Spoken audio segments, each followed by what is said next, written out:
think one of the big differences today is that there's so much technological uncertainty.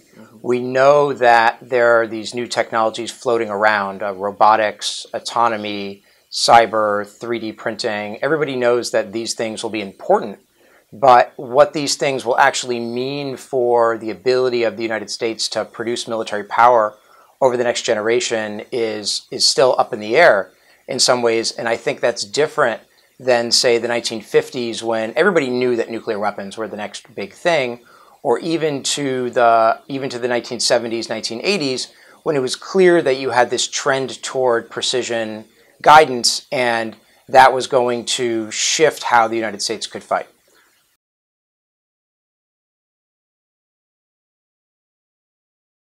The rapid diffusion of information age technologies is one of the biggest drivers forcing the United States toward an offset strategy.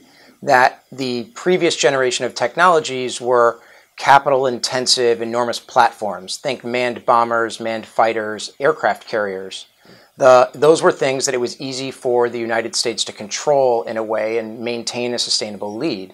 The issue is that the technologies of the future seem to be more driven by underlying commercial technologies that many countries and even non-state actors will be able to get, and that will require the United States to then innovate much faster and to be much better at integrating new technologies into its military.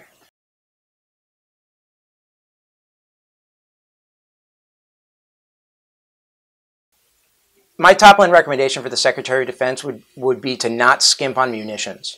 There's always a temptation when it comes to investing in new technologies to just focus on the platforms.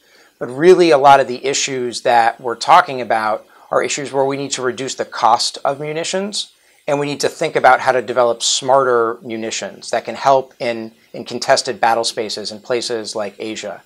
And not skimping on munitions, I think, is one of the most important things that the United States can do as it implements the new offset strategy. That's great. Thank you very much.